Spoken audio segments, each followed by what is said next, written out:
Olá, queridos alunos da CEUNSP, do sétimo semestre.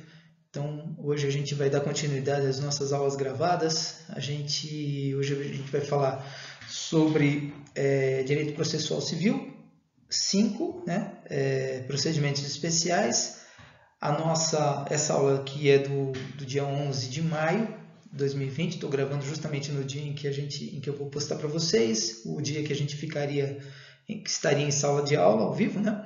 E, de novo, deixo aí o meu e-mail para o esclarecimento de quaisquer dúvidas. Hoje, especialmente, a gente vai falar sobre embargos de terceiro e oposição, dois procedimentos de jurisdição voluntária, de jurisdição contenciosa, que começam a encaminhar para o final dessa parte de procedimentos especiais contenciosos, tá? Então, vamos para a próxima tela. Vamos então falar dos embargos de terceiro. Embargos de terceiro, procedimento especial de jurisdição contenciosa, previsto lá entre os artigos 674 até o 681 do CPC, né? E, bom, enfim, qual que é um conceito apropriado para esse procedimento? Bom, os embargos de terceiro, os famosos embargos de terceiro, são um procedimento especial cabível toda vez que alguém que não sendo parte no processo, né, sofre constrição ou ameaça de constrição sobre um bem que possua ou sobre os quais ele tenha um direito incompatível com o ato constritivo, né? E, obviamente, é um direito que ele tem, os embargos de terceiro, desde que ele queira requerer o desfazimento dessa constrição ou a inibição dessa constrição, tá? Desfazimento quando ele quer tirar toda a constrição judicial sobre o bem, ou então quando ele quiser ressalvar um percentual do bem, né? Principalmente quando se tratar de bem condominial, por exemplo, né? Então, enfim, dois exemplos, vamos pensar em dois exemplos aqui em que caberia os embargos de terceiro, duas situações em que caberia os embargos de terceiro. Bom, imaginem que de repente você tem uma pessoa que empreste um veículo para alguém, né? Então, época de pandemia, as pessoas sendo demitidas, passando um problema bastante grave do ponto de vista econômico e tal. Aí uma pessoa que esteja melhor de vida, que esteja numa situação mais comum, tem 3, 4 carros e tal, e aí ele empresta, por exemplo, uma Saveiro para o seu amigo, né, para que ele possa trabalhar fazendo carreto ou vendendo pães, alguma coisa, fazendo mudança, enfim, né, fazendo algum tipo de trabalho de prestação de serviço. Ele pega e empresta esse automóvel para esse seu amigo, né? É um comodato, é um contrato de comodato em que o comodante transfere a posse do veículo, com seus documentos, claro, né? A posse do veículo para o comodatário que vai fazer uso desse veículo pelo prazo estabelecido no contrato, né? Geralmente verbal o que acontece com mais frequência. Bom, e aí o que acontece? Esse comodatário, ele que já está passando por uma fase bastante complicada, ele passa a sofrer execuções, né? Então, vários dos seus credores passam a ter os seus créditos vencidos, não pagos, e aí eles vão promover execuções, por exemplo, execuções de quantia certa contra devedor solvente, contra o comodatário. O que acontece numa dessas execuções? O oficial de justiça chega no imóvel residencial do comodatário, vai promover ao arresto e penhora de bens para garantir a execução, né, que lhe foi movida, e dentre os bens que forem apreendidos, arrestados, justamente a tal da Saveiro, né? Então, o comodatário, ele recebeu uma Saveiro, um automóvel de empréstimo, ele estava com esse automóvel estacionado na sua casa, na sua residência, ele sofre uma execução de uma terceira pessoa, uma pessoa estranha, estranha ao comodante, né? E dentre os atos constritivos existe justamente o arresto de bens para garantir aquela execução. E nessa leva de bens constritos vai justamente a Saveiro. O que vai acontecer? O comodante, o proprietário do veículo, ele tem o direito de promover, né, de distribuir por dependência à execução principal embargos de terceiro, apresentado por uma petição inicial, né? E nessa petição vai explicadinho tudo direitinho, com todos os documentos que comprovem que, na realidade, aquele bem apreendido não pertence ao executado, pertence a ele, terceiro embargante, né? E que, por conta disso, a constrição referente, a constrição executória sobre aquele bem deverá ser retirada. Muito provavelmente, o juiz, de posse da petição inicial dos embargos de terceiro e de posse de toda a documentação que comprove a história que o embargante comprou, do que o terceiro embargante contou, né? De que realmente houve um comodato, um empréstimo final, por isso que o automóvel estava lá e que não pertence ao devedor, portanto não é propriedade do devedor, que é dele, terceiro embargante, que está sendo prejudicado com essa constrição, né, de uma dívida que ele não tem nada a ver e tal.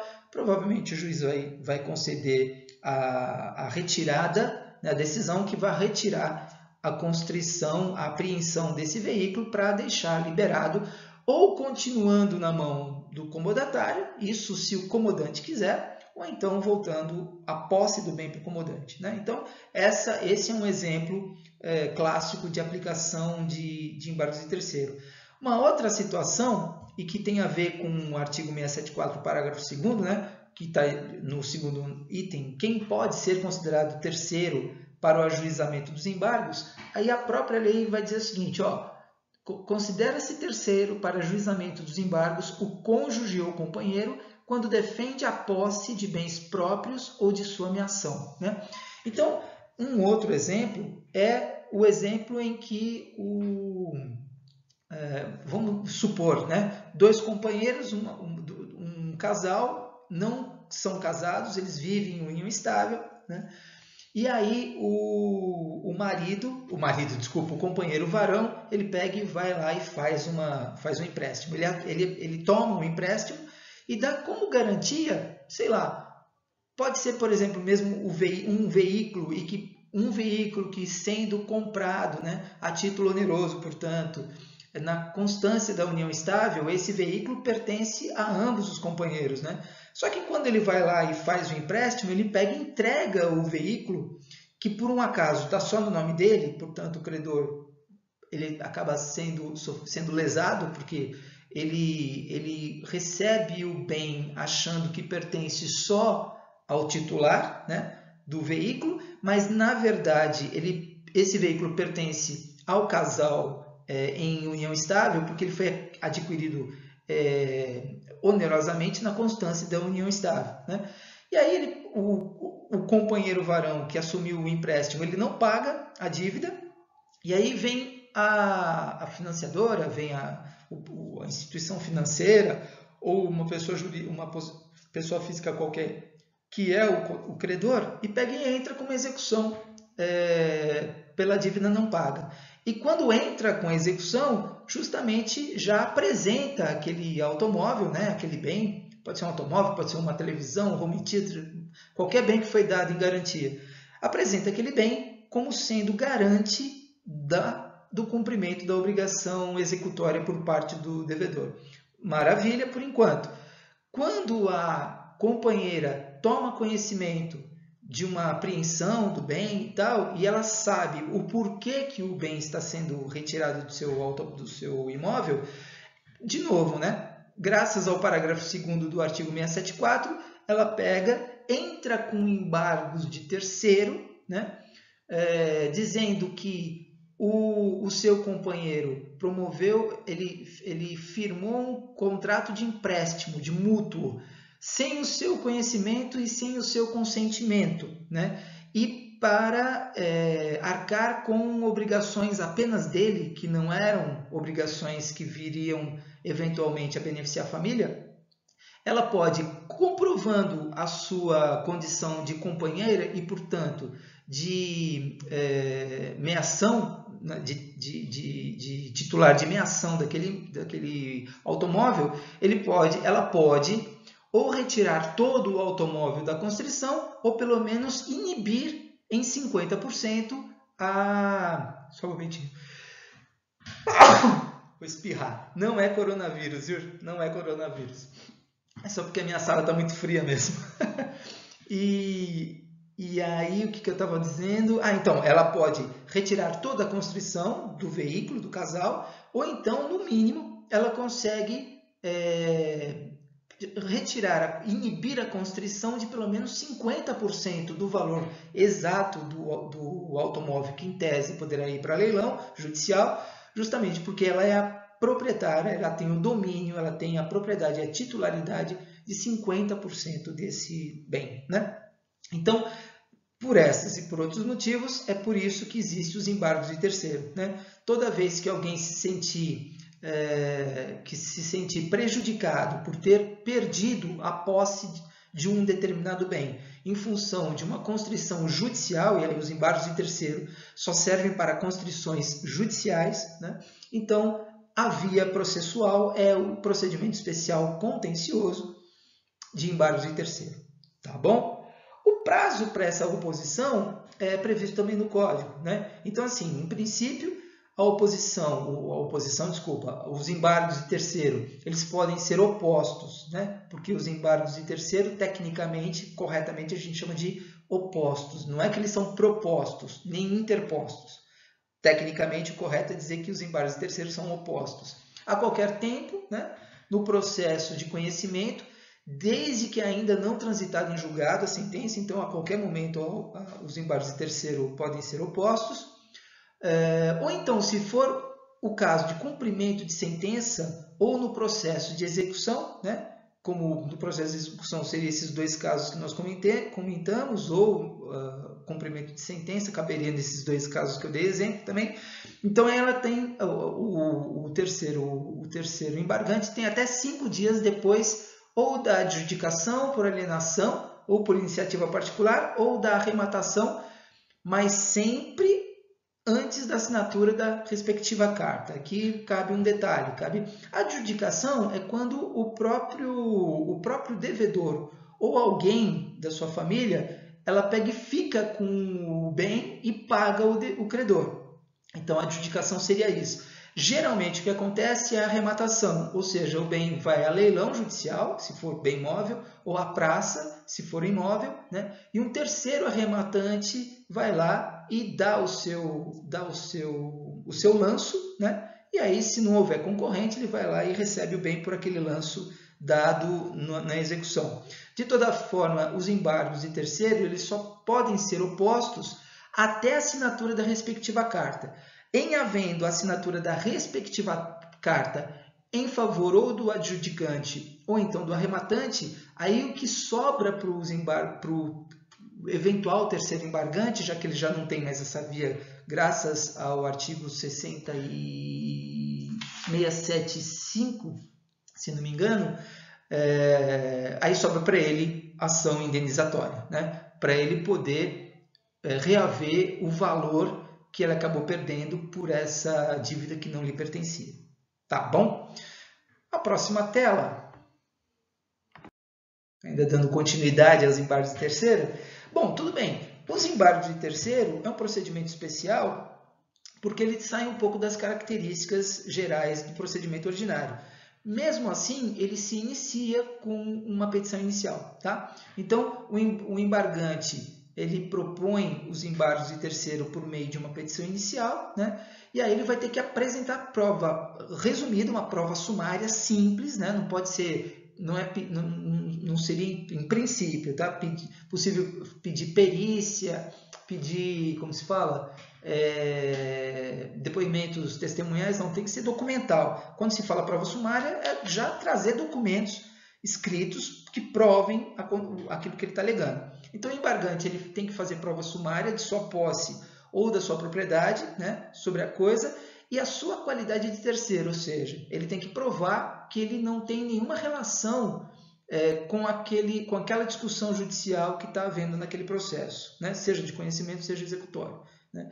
E aí, obviamente, que ele vai oferecer documentos logo de cara, também vai oferecer rol de testemunhas, mas o rol de testemunhas, ou eventualmente alguma testemunha, ela só será ouvida se eventualmente os documentos não forem suficientes para que o juiz possa se convencer das alegações do terceiro. Tá? A decisão que reconhecer suficientemente provado o domínio ou a posse vai determinar a suspensão das medidas constritivas sobre os bens litigiosos, né? Bens, sim, objetos do embargo, não são todos, né? Os outros bens que pertencem efetivamente ao devedor continuam com a constrição e vai para alienação judicial, se for o caso. Apenas se retira da constrição aqueles bens pertencentes ao terceiro embargante, né? Muito bem. Medidas constritivas sobre os bens litigiosos, objetos, bem como a manutenção e a reintegração provisória da posse se o embargante a houver requerido, o que geralmente acontece, né? Quando o terceiro embargante promove os embargos de terceiro, e como ele já tem agora ciência de que efetivamente os seus bens estão correndo riscos, e por que eles estão correndo riscos e vão continuar correndo riscos? Porque, veja, se já teve uma ação de execução contra o devedor que está na posse do bem do terceiro embargante e já deu esse trabalho todo, essa dor de cabeça toda para o terceiro embargante, que teve, inclusive, provavelmente que contratar um advogado para fazer isso e tal, ele já pode pedir a reintegração de posse da coisa, por quê? Para ele não correr o risco de outras execuções que estejam sendo propostas por aí também acabarem lhe retirando a posse, como aconteceu com a primeira, né? Porque geralmente não, mas é comum, quando uma pessoa, um devedor, sofre uma primeira execução, geralmente ele está devendo para essa pessoa e para outras pessoas que já estão preparando suas execuções. Então, por exemplo, no exemplo que eu dei do proprietário da Saveiro, né, que emprestou para o amigo e tal, quando ele empresta a Saveiro, essa Saveiro ela é apreendida graças a uma execução judicial, e ele tem esse trabalho todo para tirar da constrição judicial, claro que se ele permanecer, ainda decidir que o automóvel permaneça com seu amigo, qual que é o risco que ele, terceiro embargante, corre? Ele corre o risco de outras execuções acabarem lhe retirando de novo a posse desse veículo. E aí, ainda que ele consiga recuperar a posse desse veículo, ele vai ter 3 ou 4 embargos de terceiro para ficar aprovando execução por execução, que ele não tem nada a ver com a dívida. É uma dor de cabeça para ele e grana que vai, né? Porque na realidade ele tem que pagar as custas, ele tem que pagar advogado. Então, para ele talvez seja muito, muito conveniente retirar, né, a posse do seu amigo, né? Pede desculpa, mas não vai ter prejuízo, né? E finalmente, claro que como todo procedimento, o processo ordinário ou procedimento especial, sempre contencioso, principalmente, sempre cabe contestação. E os procedimentos de embargos do terceiro não serão diferentes. Então, claro que é possível, sim, a promoção de embargos de terceiro, e obviamente que é possível, sim, que o próprio executado na ação de execução, que agora ele é embargado na ação de embargos de terceiros, é claro que ele pode contestar a alegação feita pelo embargante, né? Então ele pode dizer o seguinte: olha, o embargante está tentando tirar a parte dele a responsabilidade dele da execução, mas ele é co-devedor, então não tem que tirar o automóvel dele, não sou o único devedor. Então essa seria, talvez, que eu pense assim, uma das mais prováveis linhas, né, de defesa. Uma outra linha de defesa, eventualmente, é o embargado dizer, ele está dizendo que ele emprestou o automóvel? Eu tenho uma prova cabal aqui escrita de que ele me deu de presente a Saveiro. Então aí sim, se não foi um empréstimo, foi uma doação, um contrato de doação, então aí o automóvel não pertence mais ao terceiro embargante, pertence efetivamente à execução. ao executado, né? Então é isso. Quanto aos embargos de terceiro, um procedimento especial muito simples, realmente muito simples, inclusive na prática é um procedimento muito rápido de se concluir, tá? Vamos então para a próxima página. Agora a gente vai falar da oposição, né? Mais um procedimento de jurisdição contenciosa. E aí, bom, qual que é o conceito de oposição? É a forma pela qual o terceiro ingressa no processo alheio para obter para si, no todo ou em parte, a coisa ou o direito sobre que controvertem autor e réu, excluindo o direito desses. Veja que aí eu tenho já uma situação diferente, né? Então, veja, lá nos embargos de terceiro, eu tenho uma pessoa que tem uma constrição judicial de um bem que está correndo agora o risco de ir para leilão ou para praça, para ser alienado judicialmente e ser transferido a sua propriedade para terceiros, né? Então, embargos de terceiro serve para isso. Aqui não. Na oposição, a oposição é parente próximo dos embargos de terceiro. Mas o que tem de diferente dos embargos de terceiro? Aqui não tem constrição judicial. Aqui não tem uma ação de execução, uma ação de cobrança de conhecimento já constrangendo, né, a posse e a liberdade daquele bem. Não existe isso. Existe sim duas pessoas discutindo, se degladiando sobre um outro direito, né? No processo alheio entre as duas partes, né? Então aí é um processo de conhecimento sobre o direito de um ou de outro, e entra uma outra pessoa que se apresenta, essa sim tendo um direito melhor do que aquilo que está sendo discutido. Então, quando se fala de oposição, o que eu tenho aqui? Eu tenho quem pretender, no todo ou em parte, a coisa ou o direito sobre que controvertem autor e réu, poderá, até ser proferida a sentença, oferecer oposição contra ambos.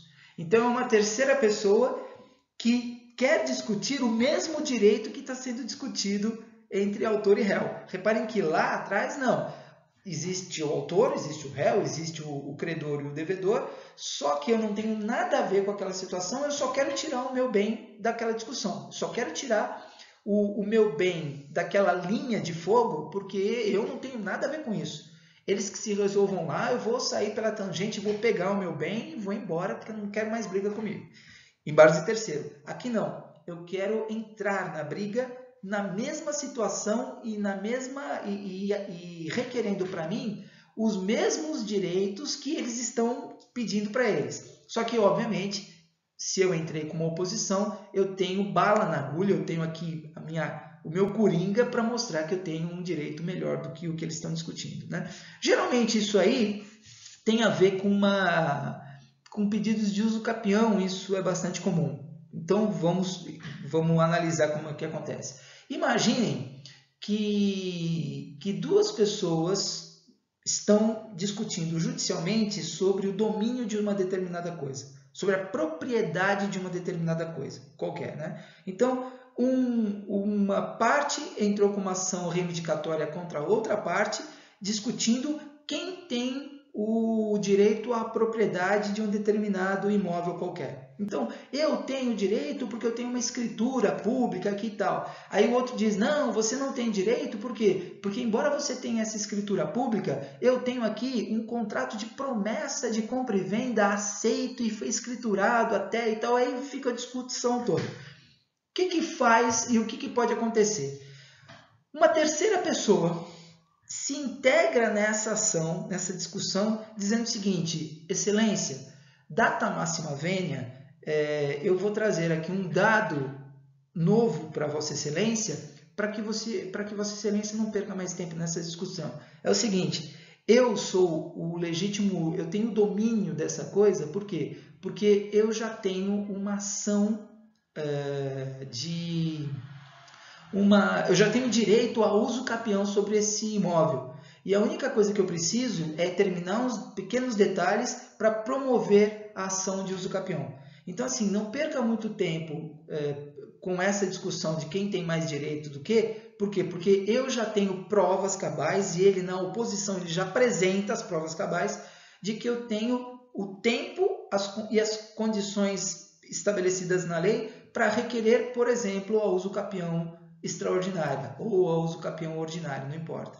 Ele provando isso, o que ele faz? Ele está promovendo uma oposição num processo reivindicatório em que duas pessoas reivindicam para si o domínio sobre determinada coisa e esse oponente, né, esse opositor ou oponente, esse terceiro oponente, ele diz o seguinte: não adianta eles brigarem. Não adianta eles brigarem por quê? Porque é inócua essa obrigação. Por quê? Porque eu já adquiri o direito a uso capião.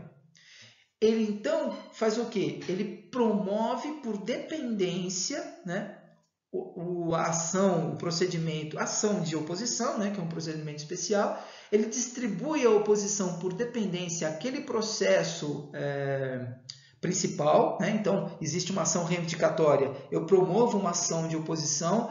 Os dois opostos, porque são duas pessoas brigando, né? O autor e réu daquela ação. Os dois opostos em relação a mim, opositor ou oponente, eles são citados para responderem à minha petição inicial, para se manifestarem, né? Eles vão ser citados nas pessoas dos seus respectivos advogados. Não esqueçam que já existe processo. Então, se já existe o processo, já tem advogado habilitado e o juiz não vai precisar fazer a citação das partes. Quem serão citados serão os advogados de cada um, né? E aí, esses advogados já terão, a partir da sua citação, 15 dias para contestar a oposição. Eles vão ter que se manifestar de alguma forma, né? Não importa qual seja o resultado dessas contestações ou o conteúdo dessas citações, o que vai acontecer? O juiz, admitindo o processamento da oposição, quer dizer, quando ele admite o processamento, ele diz: opa, tem fumaça aqui, se tem fumaça, tem fogo. As provas colhidas ou trazidas pelo opositor são muito boas, são bem contundentes. Realmente parece que ele já tem o direito de entrar com uma ação declaratória de uso capião, então aí essa ação reivindicatória perde totalmente seu sentido, né? Então o que ele faz? Ele pega a oposição, o procedimento de oposição, ele apensa aos autos. Apensar aos autos hoje significa, ele coloca como um auto apenso digitalmente, né, no processo digital. Antigamente eram papéis, era um processo mesmo que ele era costurado antigamente, né?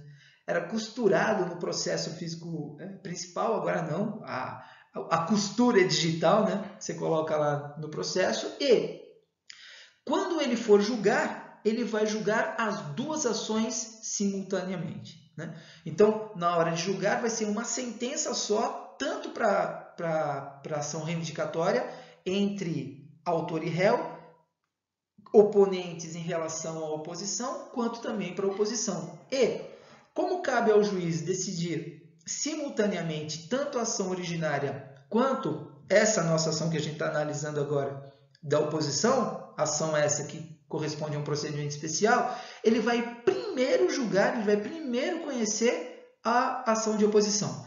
Se ele der procedência total ao procedimento de oposição, a decisão quanto à ação reivindicatória fica prejudicada, né? Porque ele já concedeu o direito de propriedade ou de reconhecimento de domínio, pelo menos, ao opositor. Agora, claro, se de repente ele julgar improcedente a oposição, aí ele parte para a segunda parte, que é julgar se a procedência ou não da ação reivindicatória. O que está estabelecido de toda forma é que, em havendo um procedimento de oposição, as duas ações, tanto a principal quanto a oposição, serão julgadas numa mesma sentença. Mas essa mesma sentença julga primeiro a oposição. Se for procedente a oposição, fica prejudicada a decisão quanto à reivindicatória, porque não é necessário. Agora, se a oposição for considerada e julgada improcedente, aí o juiz parte para a decisão de mérito da ação, nesse caso, nesse exemplo que eu estou dando, reivindicatória. Muito bem, tá bom? Gente, então hoje é uma aula bem simples, né? Conseguimos falar sobre duas ações, dois procedimentos importantes de uma forma bem concisa, até porque eles são bem concisos, né? E a gente já está partindo para o final do nosso semestre, se tudo der certo. Se tudo der certo, não, vai dar certo, eu sei, nós temos tempo suficiente para a gente encerrar de forma completa, integral, o nosso plano de estudos desse semestre, tá? É raro acontecer, mas vai acontecer com vocês. Tá bom, gente? Então, de novo, fico à disposição para vocês tirarem todas as suas dúvidas, como vocês têm feito pelo e-mail que está lá na primeira tela. Tá bom? Gente, muito obrigado para vocês todos. Um beijo. A gente se vê até a semana que vem. Tchau, tchau.